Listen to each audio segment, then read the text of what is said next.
Bulan adalah objek paling terang kedua di langit kita.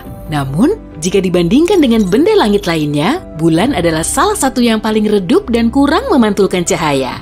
Satelit alami kita ini hanya terlihat terang karena letaknya dekat dengan bumi. Sebagai perbandingan, planet kita terlihat lebih terang apabila kamu melihatnya dari luar angkasa. Ini dikarenakan awan, es, dan salju memantulkan lebih banyak cahaya dibandingkan bebatuan pada umumnya.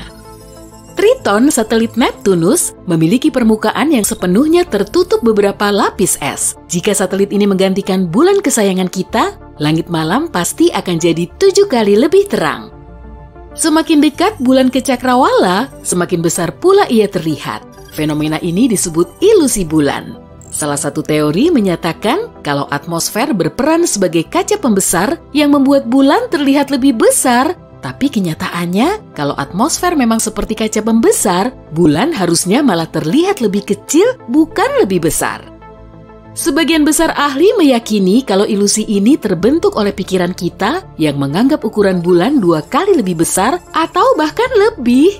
Saat satelit alami bumi ini menggantung tinggi di langit, kita tidak memiliki gambaran seberapa jauh bulan sebenarnya. Tapi saat berada di dekat cakrawala, kamu bisa melihat benda di sekitarnya dengan lebih detail. Ini membuat bulan terlihat lebih besar, tapi ini hanyalah satu dari banyak teori yang menjelaskan fenomena ini. Oh ya, kamu bisa mendapatkan ilusi yang sama jika kamu membungkuk dan melihat bulan secara terbalik dari kedua kakimu. 2 atau 3 tahun yang lalu, ada sebuah asteroid yang tertarik ke dalam orbit bumi dan mulai mengelilingi planet kita. Meskipun ukurannya tidak lebih besar dari ukuran mobil kebanyakan, tetap saja kejadian ini terbilang luar biasa. Di antara lebih dari 1 juta asteroid yang dikenal para astronom, hanya sedikit yang mengorbit planet kita. Dan asteroid ini adalah yang kedua diketahui mengorbit bumi. Namanya 2020 CD3 yang merupakan bulan mini sementara. Keberadaannya di orbit bumi tidaklah lama, objek ini mengikuti orbit secara acak dan perlahan menjauh dari bumi. Benda langit yang tertangkap sementara seperti 2020 CD3 sangatlah langka. Benda langit ini harus memiliki arah dan kecepatan tertentu agar dapat tertangkap oleh tarikan gravitasi bumi. Kalau tidak, mereka akan jatuh ke bumi atau terbang ke arah yang berbeda. Fenomena bulan sementara adalah peristiwa paling membingungkan yang terjadi di bulan. Fenomena ini berupa cahaya berwarna atau perubahan lain di permukaan bulan yang berlangsung sangat cepat. Seringnya sih berupa kilatan cahaya. Para astronom telah mengamati fenomena ini sejak tahun 1950-an.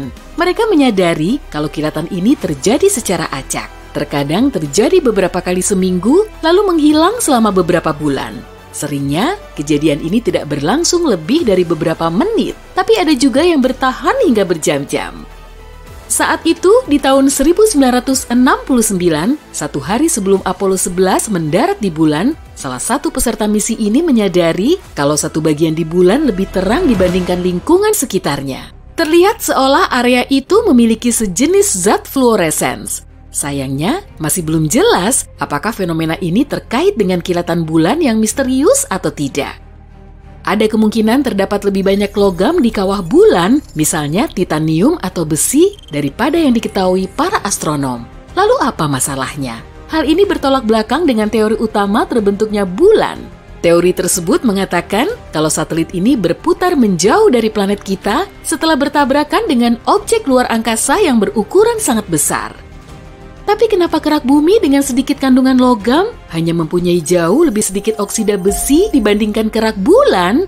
Bisa jadi ini karena bulan terbentuk dari material yang berada jauh di dalam planet kita. Atau logam-logam ini muncul saat permukaan bulan mendidih dan perlahan mendingin. Gravitasi bulan hanya sekitar 17% dari gravitasi bumi. Kalau beratmu 90 kg di planet kita, di bulan, beratmu akan berkurang jadi 15 kg saja. Kamu juga akan bisa mengangkut benda 6 kali lebih berat dibanding yang bisa kamu angkut di bumi. Akan lebih mudah berjalan di permukaan bulan, tapi juga akan jauh lebih berbahaya. Kakimu yang berada di dalam baju luar angkasa yang berat akan terbenam pada tanah bulan hingga sedalam 15 cm. Tapi coba bayangkan, kamu mencoba untuk menggantikan proses berjalan yang membosankan ini dengan melompat di udara. Maka, dalam sekejap kamu akan kehilangan kendali. Apalagi permukaan bulan dipenuhi dengan lubang-lubang yang dalam, akan sulit sekali untuk menghindarinya. Belum lama ini, para astronom menemukan gumpalan besar berupa zat misterius. Gumpalan ini tersembunyi di bawah permukaan sisi terjauh bulan. Masanya sama dengan tumpukan logam yang ukurannya 5 kali lebih besar dari pulau besar Hawaii. Benda misterius ini berada hampir sedalam 322 km di bawah kawah yang tercipta miliaran tahun yang lalu. Gumpalan ini kemungkinannya berhubungan dengan sebuah tabrakan dahsyat. Bisa jadi ini adalah inti logam dari objek yang menabrak bulan dulu.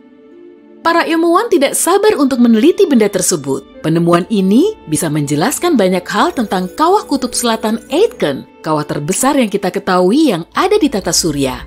Jika ada di bumi, cekungannya yang berbentuk oval akan membentang dari Washington DC ke Texas. Tidak ada udara di bulan, tapi kenapa gumpalan itu bisa berkarat? Para ilmuwan menemukan adanya hematit di bulan dan ini adalah sejenis karat. Instrumen khusus untuk riset milik NASA meneliti cahaya yang direfleksikan pada permukaan bulan. Rupanya, komposisi kutub bulan sangat berbeda dibandingkan dengan bagian bulan yang lain.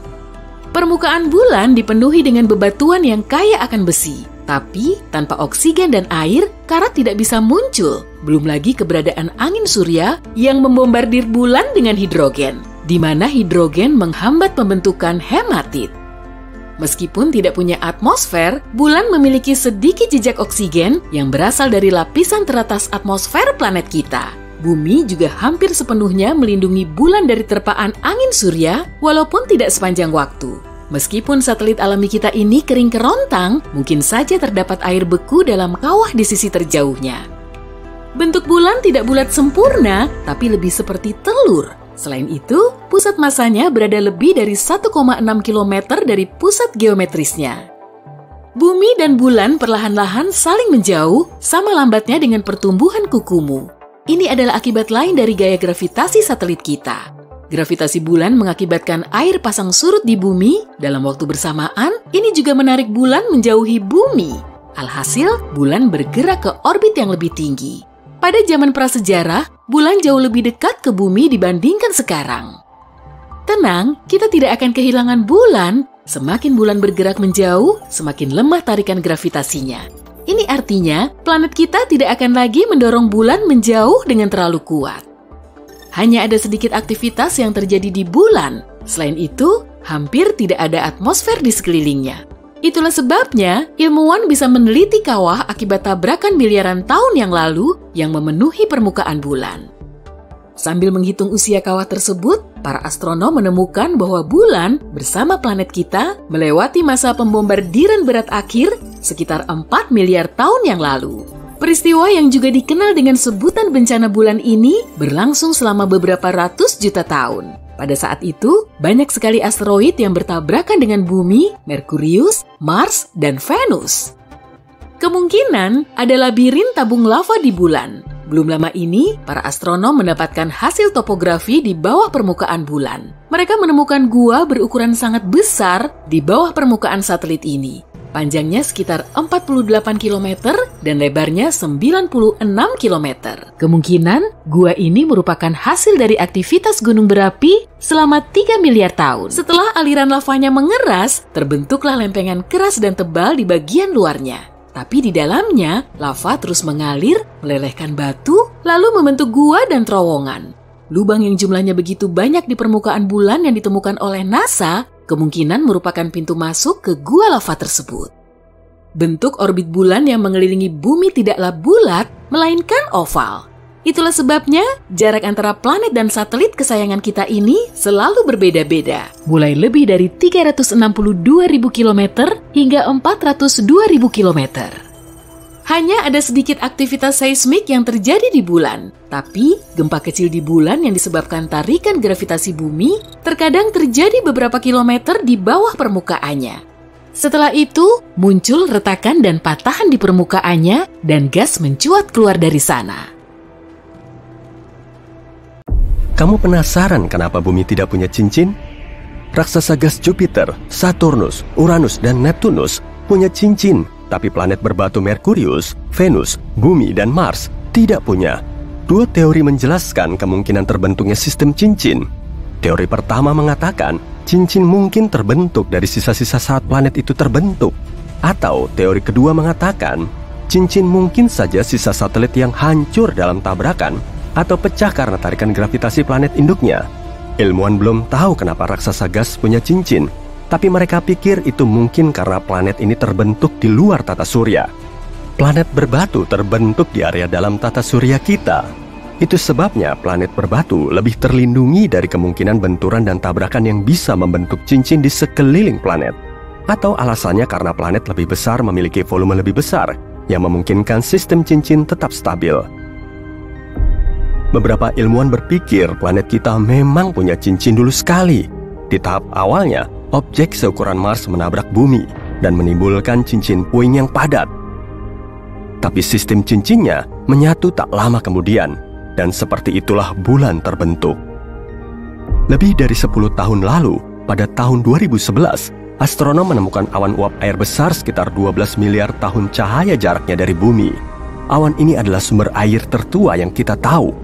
Saat itu, alam semesta baru berumur 1,6 miliar tahun. Sekarang, umurnya adalah 13,8 miliar tahun. Awan unik ini juga sumber air terbesar yang kita tahu. Awan ini menampung 140 triliun kali jumlah air di samudera bumi. Luar biasa. Kerennya, awan uap air ini semacam menyuapi lubang hitam. Awan ini mungkin mengandung cukup gas, seperti karbon monoksida, untuk membantu lubang hitam tumbuh 6 kali lebih besar daripada sekarang. Kita semua tahu bumi memiliki satu satelit alami, tapi ada 2 lagi asteroid 3753 Carina AA29-2002 yang terkunci ke dalam orbit ko-orbit dengan planet kita. Yang pertama tidak benar-benar mengelilingi bumi, tapi memiliki semacam orbit serempak dengan bumi. Itu sebabnya kelihatannya asteroid ini mengikuti bumi dalam orbit stabil, padahal asteroid ini memiliki jalur sendiri mengelilingi matahari. Satu lagi, AA29-2002 mengikuti orbit tapal kuda yang mengelilingi planet kita. Jalur spesifiknya membawa asteroid ini lebih dekat pada kita setiap 95 tahun. Kamu kira Neptunus adalah tempat yang sangat dingin dan gelap? Bagaimanapun juga, itu adalah raksasa es yang jaraknya 4,5 miliar kilometer dari matahari. Di sana tidak ada banyak cahaya matahari, jadi siang di Neptunus sama seperti senja di planet kita. Tapi raksasa es ini ternyata menciptakan panasnya sendiri. Lebih jelasnya, 2,6 kali lebih panas dari yang kita dapat dari matahari. Ini mungkin ada hubungannya dengan semua tekanan di dekat inti planet. Ini membangun dan melepaskan hidrogen yang membuat pusat Neptunus memiliki suhu 5150 derajat Celcius. Tapi atmosfernya masih cukup dingin, sekitar minus 150 sampai minus 200 derajat Celcius. Bentuk apa yang kamu pikirkan saat seseorang menyebutkan badai? Mungkin hurikan oval panjang dan tornado kerucut, tapi itu yang kita lihat di bumi. Di kutub utara Saturnus, badai telah berlangsung setidaknya 40 tahun terakhir, dan bentuknya segi 6. Bentuk seaneh itu mungkin ada hubungannya dengan gas turbulen Saturnus, atau mungkin bahkan dengan zonal jet yang membentang berkilo-kilometer ke wilayah bertekanan tinggi. Kamu penasaran kenapa planet tidak berkelip seperti bintang? Kalau kamu ada di luar angkasa, kamu tidak akan melihat bintang berkelip sama sekali. Kita melihat bintang berkelip karena atmosfer bumi. Cahaya berukuran kecil dari bintang menabrak atmosfer. Lalu, atmosfer membiaskan cahaya itu sehingga membuat cahayanya bergerak cepat dalam bentuk zigzag. Itu yang kita lihat sebagai kelap-kelip. Planet terlihat jauh lebih besar bagi kita daripada sekadar titik-titik. Dan ya, cahaya planet juga berliku setelah menabrak atmosfer. Tapi gerakan ini saling menghilangkan, sehingga kita tidak melihatnya berkelip, tapi hanya kilau stabil. Di beberapa wilayah, kamu bisa melihat perubahan suhu yang besar. Misalnya di Montana, dalam satu hari, suhunya bisa naik dari minus 48 derajat menjadi 7 derajat Celcius. Kelihatannya banyak, tapi itu tak seberapa dibandingkan Merkurius yang suhunya cenderung beragam, sampai 540 derajat Celcius. Pada malam hari, suhunya minus 170 derajat, dan akhirnya naik mencapai 430 derajat Celcius pada siang hari. Bayangkan pakaian yang harus kamu siapkan untuk berkunjung 24 jam ke Merkurius. Kenapa atmosfer bumi tidak hilang keluar angkasa? Meskipun kita tidak bisa melihatnya, molekul gas dan uap air yang membentuk atmosfer kita memiliki massa. Dengan demikian, semua molekul ini merasakan tarikan gravitasi bumi, seperti kita. Molekul ini memang bisa lepas jika punya cukup energi. Misalnya, jika planet kita lebih dekat ke matahari, atmosfernya akan lebih panas dan molekulnya bisa lepas lebih mudah. Tapi untungnya, bumi berada pada jarak yang tepat dari matahari dan memiliki cukup massa untuk bertahan di atmosfer. Saat kamu memikirkan gunung berapi, kamu mungkin membayangkan lava panas dan cair keluar. Setidaknya, seperti itulah di bumi. Di luar angkasa, gunung berapi bisa memuntahkan metana, air, atau bahkan amonia. Di atas sana, gunung berapi juga bisa memuntahkan materi yang membeku saat meletus. Lalu, itu menjadi uap beku dan semacam salju vulkanis. Itu hal umum di satelit Jupiter, Europa, dan Io. Juga di Pluto dan satelit Saturnus, Titan. Ini disebut cryovolcano. Dan Io memiliki gunung berapi yang sangat aktif. Di sana, kamu akan melihat ratusan lubang dengan gumpalan uap beku yang cenderung membentang sejauh 400 km. Dan wahana NASA bahkan pernah mengabadikan beberapa gunung berapi meletus secara langsung. Dar! Planet, satelit, asteroid, komet, bintang, semuanya bisa bertabrakan. Dan galaksi juga. Galaksi kita, Bima Sakti, berjarak 2,5 juta tahun cahaya dari Andromeda, tetangga galaksi terdekat kita. Para astronom percaya Bima Sakti berada dalam jalur tabrakan yang akan menghancurkan kedua galaksi di masa depan. Atau setidaknya, galaksi seperti yang kita tahu. Dua galaksi maju semakin cepat ke arah satu sama lain. Kecepatannya sekitar 402.000 km per jam. Itu akan kacau. Banyak planet dan bintang tidak akan selamat dari tabrakan itu.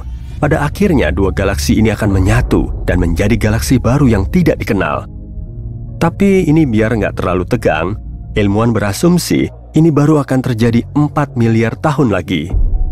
Kalau kamu ingin menyatukan dua logam, kamu sudah tahu satu-satunya cara untuk melakukan itu adalah memakai panas, agar keduanya bisa mencapai titik leleh. Di luar angkasa, kamu tidak butuh panas untuk melakukan itu, atau pada dasarnya tidak perlu melakukan apa-apa. Kita menyebutnya pengelasan dingin. Fenomena ini terjadi saat kamu saling menggesekkan logam. Dalam kasus itu, logam ini menghilangkan lapisan oksida pelindungnya. Di bumi, lapisan ini mencegah logam menyatu. Tapi di luar angkasa, pelindung ini hilang. Itu sebabnya elektron dari satu logam mengalir ke dalam logam lain. Dan ini hasilnya, ini tanpa usaha.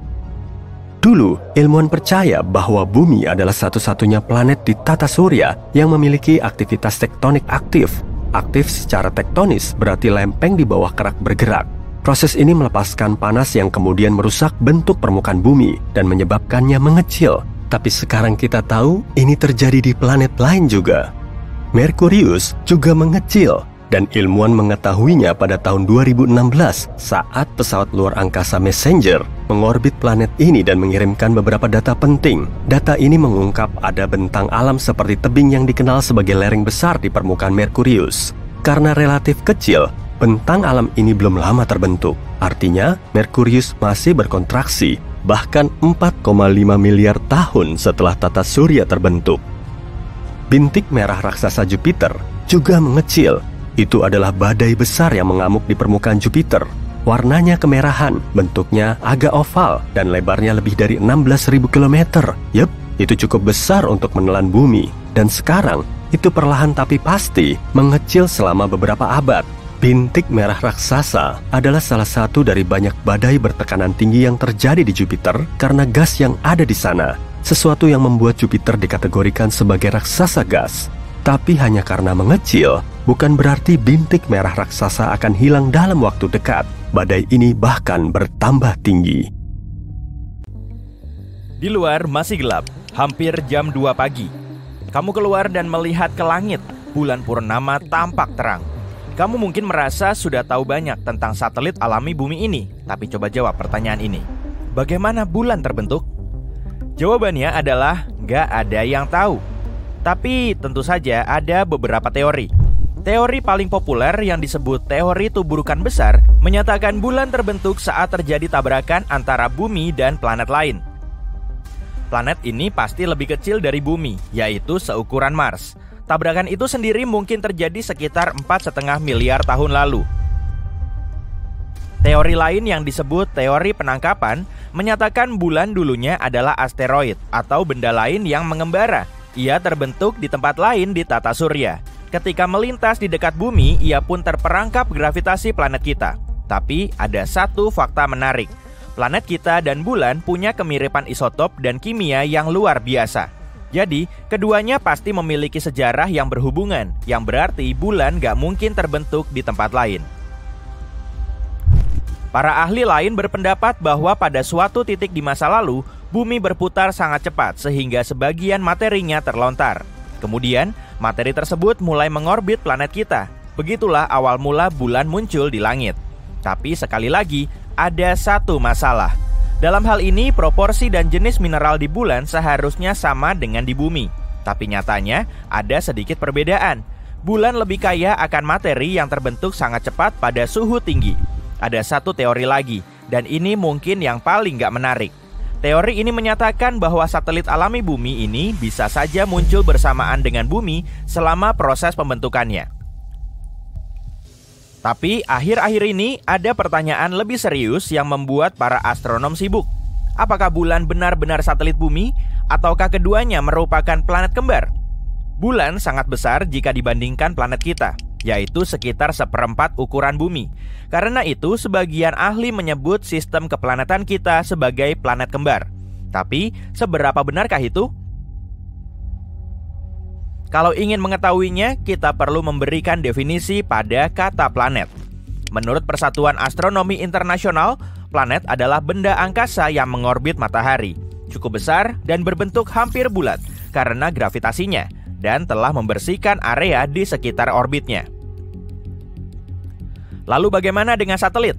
Satelit adalah sebuah objek di ruang angkasa yang mengorbit benda langit yang lebih besar. Jika kita ambil contoh sistem bumi bulan, pusat gravitasinya berada di dalam bumi. Itu sebabnya saat ini kita nggak bisa bilang kalau kita hidup di sistem planet kembar. Menurut definisi ini, bulan adalah satelit planet kita. Sekarang, mari kita kembali ke masa lalu. Sekitar 3 atau 4 miliar tahun silam, meskipun bulan bukanlah planet, kemungkinan besar ia memiliki atmosfer yang lengkap. Atmosfer itu terbentuk pada saat letusan gunung berapi dahsyat mengguncang satelit kita. Gas-gas menyebar ke seluruh permukaan bulan. Kejadiannya sangat cepat sehingga gas-gas itu nggak punya cukup waktu untuk lepas keluar angkasa. Pada saat itu, permukaan bulan dipenuhi cekungan-cekungan berisi basal vulkanik. Bayangkan saja gumpalan magma yang sangat besar meluncur tinggi ke udara, jatuh ke tanah, dan menciptakan aliran lava. Begitulah cekungan-cekungan basal muncul di permukaan bulan. Pada suatu titik, para ilmuwan berhasil mendapatkan sampel yang dibawa dari bulan. Mereka mendapati aliran lava di sana nggak hanya mengandung karbon monoksida dan belerang, tapi juga unsur penyusun air. Berkat sampel-sampel ini, para peneliti berhasil menghitung jumlah gas yang melayang dan membentuk atmosfer. Gas tersebut menjadi sangat tebal, sekitar 3,5 miliar tahun lalu dan bertahan selama 70 juta tahun. Setelah itu, atmosfer pun lenyap ke angkasa. Tapi hal paling kerennya, saat bulan masih memiliki atmosfer, satelit ini berada 3-10 kali lebih dekat dari planet kita. Sebuah simulasi komputer bahkan menunjukkan bulan mungkin berada hingga 19 kali lipat lebih dekat dari jaraknya sekarang. Jarak dari bumi ke bulan saat itu sekitar 30.000 km. Sedangkan sekarang satelit kita itu berjarak sekitar 386.000 km. Artinya, bulan tampak jauh lebih besar di langit. Sayangnya, pada saat itu gak ada yang bisa mengagumi pemandangan tersebut, bahkan dinosaurus sekalipun. Sekarang atmosfer bulan hampir nggak ada, dan karena itulah satelit ini nggak bisa melindungi diri dari meteorit. Permukaan bulan dipenuhi kawah. Sebagai perbandingan, ada sekitar 190 kawah tubrukan yang teridentifikasi di planet kita. Sebagian besar kawah itu tersembunyi oleh vegetasi atau tertutup air. Tapi, kalau kita bicara tentang bulan, jumlahnya jauh lebih banyak lagi, yaitu mencapai jutaan. Dan sekitar 5.000 diantaranya memiliki panjang lebih dari 19 km. Karena aktivitas seismik di bulan nggak seaktif di bumi, kawah-kawah dan formasi-formasi purba lainnya tetap dalam kondisi sama selama berabad-abad.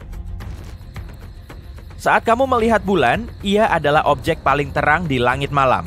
Tapi pada kenyataannya, permukaannya gelap karena pantulan satelit alami kita ini hanya sedikit lebih tinggi dibanding aspal. Kamu mungkin tahu kalau tarikan gravitasi bulan menyebabkan pasang surut air laut di bumi, sehingga permukaan laut tampak lebih menonjol di sisi yang paling dekat dan paling jauh dari bulan. Dan bukan hanya itu, bulan juga memperlambat rotasi bumi. Fenomena ini dikenal sebagai pengereman pasang surut. Pengereman pasang surut ini menambah panjang hari di bumi sekitar 2 milidetik setiap 100 tahun. Bulan juga bergerak menjauhi bumi dengan kecepatan yang sama seperti pertumbukan kuku jari-jari tanganmu. Itu berarti sekitar 4 cm per tahun. Jika suatu hari nanti bulan menjauh keluar angkasa, planet kita akan mengalami masa-masa sulit.